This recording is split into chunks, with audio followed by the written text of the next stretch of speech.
कश्मीर के जंगल में टुनटुनी चिड़िया अपने दो बच्चों के साथ रहती थी। कई महीने पहले उसके पति कालू कौवे की मौत एक बीमारी के कारण हो चुकी थी। कालू कौवा गुब्बारे बेचा करता था। जंगल में बारिश का मौसम शुरू हो चुका था।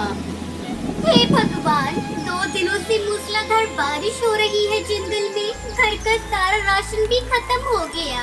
मेरे बच्चे भूखे हैं। अगर आज भी अपने बच्चों को भोजन नहीं दे पाई तो मेरे बच्चे भूख से तड़प तड़प कर मर जाएंगे। चाहे कुछ भी हो जाए, मुझे कहीं न कहीं से भोजन का जुगाड़ तो करना ही होगा। टुनटुनी हरिया तोता के घर भोजन मांगने के लिए जाती है। तब तक आप लोग कमेंट पे बताएं 49 - 9 कितने होते हैं। हरिया भैया, ओ हरिया भैया, दरवाजा खोलो। मेरे बच्चे भूखे हैं। बारिश में भोजन लाने भी नहीं जा पाई। थोड़ा बहुत मेरे बच्चों के लिए दे दीजिए। मैं तुम्हें भोजन कहाँ से दूं टुनटुनी? मैं भी तो बारिश की वजह से ही 2 दिनों से घर पर बैठा हूँ। घर में पड़े पड़े मेरे सारे मिट्टी के बर्तन खराब हो रहे हैं। अगर तुम्हें भोजन चाहिए तो मेरे इन बर्तनों को बेच दो और फिर मैं जो पैसे दूंगा और उससे तुम अपने बच्चों के लिए भोजन खरीद लेना। लेकिन हरिया भैया, चारों तरफ पानी भरा हुआ है। मैं बर्तनों को बेचने कैसे जाऊंगी? तुम अपने घर जाओ। अगर तुम मिट्टी के बर्तन बेचने नहीं जाओगी तो वैसे भी तुम्हारे बच्चे भूख से तड़प तड़प कर मर जाएंगे। मेरी मानो तो बारिश की चिंता मत करो, अपने बच्चों की चिंता करो और इन मिट्टी के बर्तनों को बेचने चली जाओ। बारिश का मौसम है, मिट्टी के बर्तन हाथों हाथ बिक जाएंगे। ठीक है हरिया भैया, आप कहते हैं तो मैं बर्तन बेचने चली जाती हूँ। टुनटुनी मिट्टी के बर्तन लेकर बारिश में बेचने के लिए निकल जाती है। मिट्टी के बर्तन ले लो, मिट्टी के बर्तन, सस्ते अच्छे बर्तन ले लो, मिट्टी के बर्तन ले लो। टुनटुनी की आवाज सुनकर सुंदरी कौवी अपनी खिड़की से टुनटुनी को आवाज लगाती है। अरे वाह, इस बारिश में तो मिट्टी के बर्तनों में खाना खाने में मजा आ जाएगा। अरे बर्तन वाली, इधर तो लेकर आ ये बर्तन, पक्के तो है ना? हाँ हाँ बहन जी, ये मिट्टी के बर्तन बहुत ही मजबूत हैं। देख लो खुद ही, बारिश में भी कैसे टिके हैं। आप एक बार खरीद कर तो देखिए। इस बारिश में मिट्टी के बर्तनों में खाना खाने से सेहत बनी रहती है। शाम तक टुनटुनी चिड़िया सारे बर्तन बेच देती है और सारे पैसे ले जाकर हरिया तोता को दे देती है। अरे वाह, तूने तो बहुत ही जल्दी सारे बर्तन बेच दिए। ये लो पैसे और ये 2 मिट्टी के बर्तन भी रख लो। तुम अपने बच्चों को इसमें खाना खिला देना। टुनटुनी पैसे और बर्तन लेकर वहाँ से चली जाती है और रास्ते में से अपने बच्चों के थोड़े भुट्टे के दाने ले लेती है। जब वो घर पहुँचती है तो उसका घर तो वहाँ था ही नहीं। तेज बारिश में उसका घर टूटकर बह चुका था। दोनों बच्चे पास के पेड़ पर बैठकर रो रहे थे। मम्मा, अपना घर बारिश में टूटकर बह गया। बच्चों, तुम लोग सुरक्षित तो हो ना? तुम्हें कहीं चोट तो नहीं लगी? नहीं मम्मा, हमें कहीं चोट नहीं लगी, लेकिन हमारा घर टूट गया। अब हम कहाँ रहेंगे मम्मा? अभी तुम लोग घर की चिंता मत करो। ये लो कुछ भुट्टे के दाने हैं, इसे खाकर अपनी भूख मिटाओ। तभी वहाँ से एक परी गुजर रही होती है। वो उस बेसहारा माँ को देखकर रुक जाती है। क्या हुआ चिड़िया रानी, तुम उदास क्यों हो? परी माँ, मेरा नाम टुनटुनी है और ये मेरे बच्चे हैं। बारिश में हमारा घर टूट गया है। अब हम बेसहारा हैं, खाने को भी नहीं है। उस बेसहारा माँ की बातें सुनकर परी अपनी जादुई छड़ी से उन्हें जादुई मिट्टी और फल के बीज देती है। टुनटुनी इस जादुई मिट्टी में उन बीजों को दबा देती है। 2 दिनों बाद जब बारिश रुकती है तब वो अगले दिन अपने बच्चों के साथ उस जादुई बीज को जहाँ दबाए थे उसे देखने के लिए जाते हैं तो देखकर आश्चर्यचकित रह जाते हैं। वहाँ पर सभी तरह के फल लगे हुए थे और उसी पेड़ की एक डाल पर मिट्टी के घर भी था। ये देखकर टुनटुनी उसके बच्चे बहुत खुश हो जाते हैं। तभी टुनटुनी की बेटी पिंकी कहती है, मम्मा मम्मा, वो देखो, हमारे इन फलों के पेड़ पर घर भी है।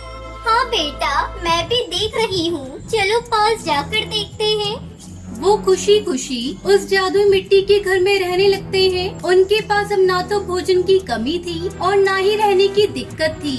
वो सब अपनी जिंदगी हंसी खुशी बिताने लगी।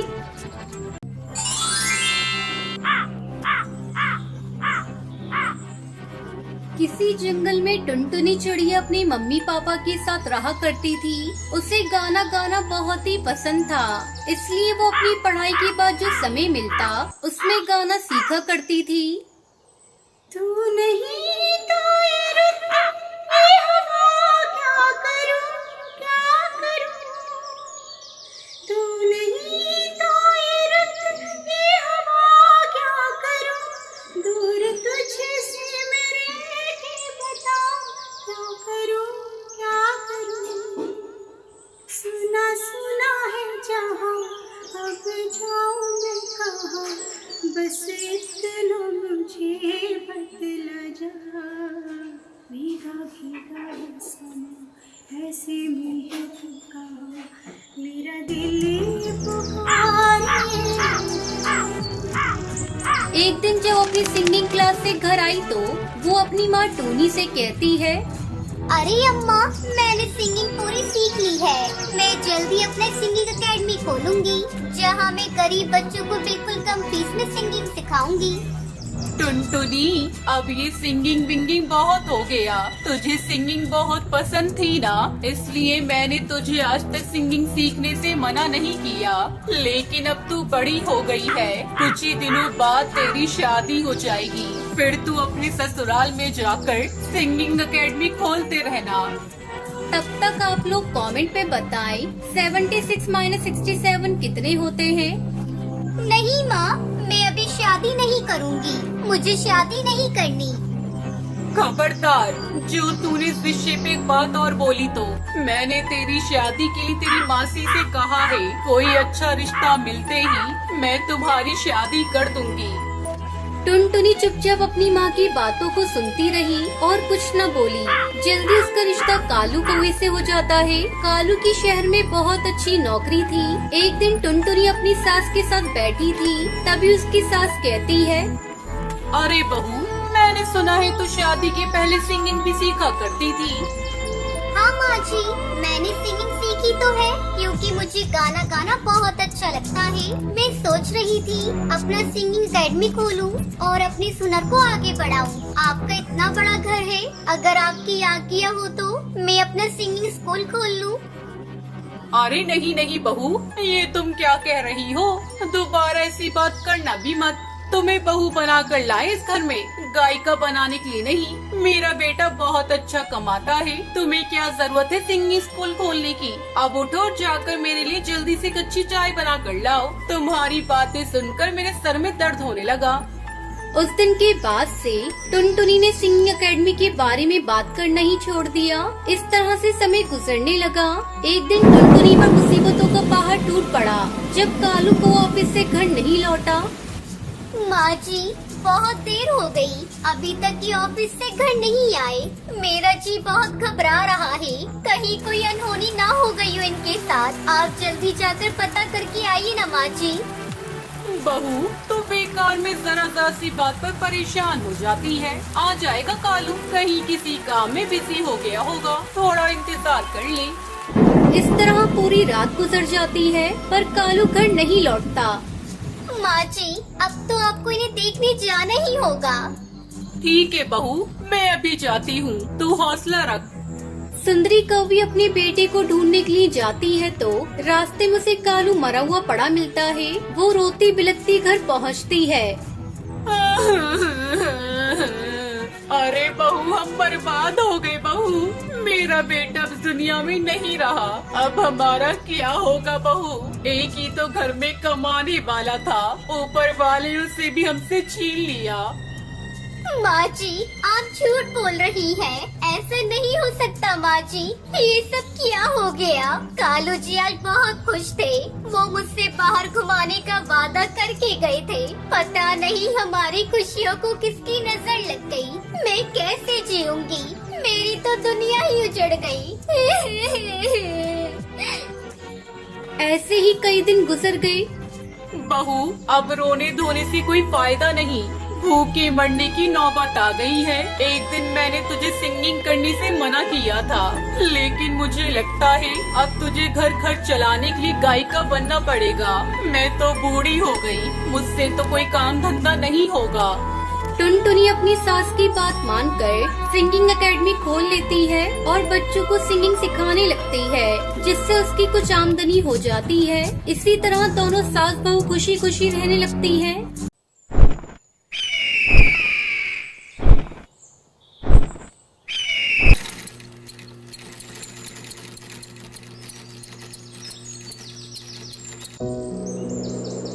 हिमाचल के जंगल में कालू कौवा अपनी पत्नी टूनी चिड़िया के साथ रहता था।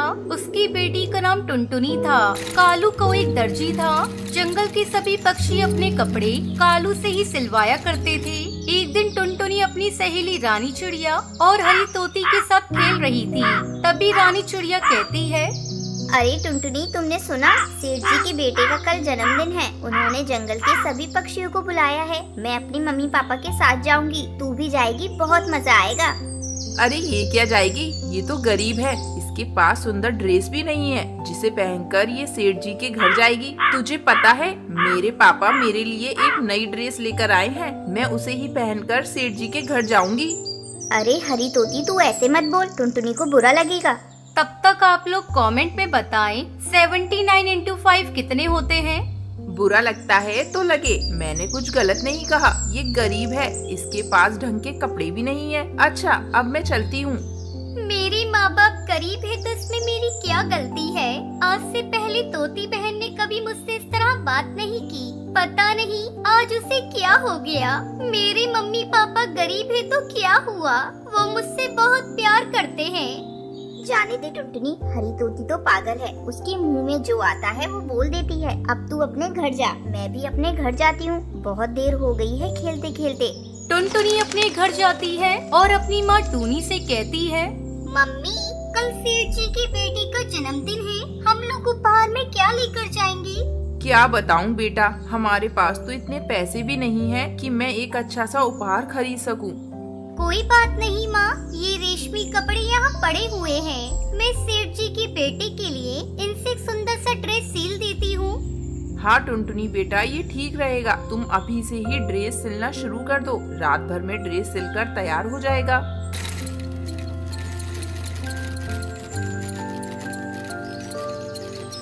अगले दिन टुनटुनी अपने माँ बाप के साथ सेठ के घर जाती है। टुनटुनी बेटा, हम लोग गरीब हैं, शायद हमें देखकर सेठ जी बुरा ना मान जाए। ऐसा करो, तुम ये उपहार लेकर खुद ही अंदर चली जाओ, हम लोग यहीं घर के बाहर खड़े हैं। ठीक है पापा, मैं अभी उपहार देकर आती हूँ, आप लोग यहीं रहना। टुनटुनी घर के अंदर जाती है। अरे बाप रे, यहाँ तो बहुत सारे पक्षी हैं। मैं यहीं दरवाजे के पास खड़ी हो जाती हूँ। जब सेठ जी की बेटी इधर से गुजरेंगे तो मैं उन्हें उपहार दे दूंगी। टुनटुनी को खड़ी खड़ी बहुत देर हो जाती है। अचानक एक पक्षी उसे पकड़कर सेठ के पास ले जाता है। सेठ जी, ये चोर है, चोरी करके भाग रही थी। नहीं नहीं सेठ जी, मैंने कोई चोरी नहीं की। मैं कालू दर्जी की बेटी हूँ। दरवाजे पे खड़ी होकर आपकी बेटी के आने का इंतजार कर रही थी, तभी इन्होंने मुझे पकड़ लिया। मैंने कोई चोरी नहीं की है। तो ये तुम्हारे हाथ में क्या है? सेठ जी, ये मैं आपके बेटे को उपहार में देने के लिए अपने हाथों से सील कर ड्रेस लेकर आई थी। टुनटुनी सेठ को वो ड्रेस देती है। वाह, ये ड्रेस तो बहुत सुंदर है, मैं तुम्हारे माता पिता से मिलना चाहता हूँ। टुनटुनी चिड़िया माता पिता को बुलाकर सेठ के पास लाती है। कालू दर्जी, मुझे तुम्हारी बेटी की ये सिली हुई ड्रेस बहुत पसंद आई है। आज से हमारे घर के सारे कपड़े तुम्हारी बेटी ही सिला करेगी। मैं तुम्हें सिलाई के अच्छे पैसे दूंगा। इस तरह उनके परिवार को सिलाई के अच्छे पैसे मिलते हैं और उनकी गरीबी दूर हो जाती है और टुनटुनी अपने माँ बाप के साथ खुशी खुशी रहने लगती है।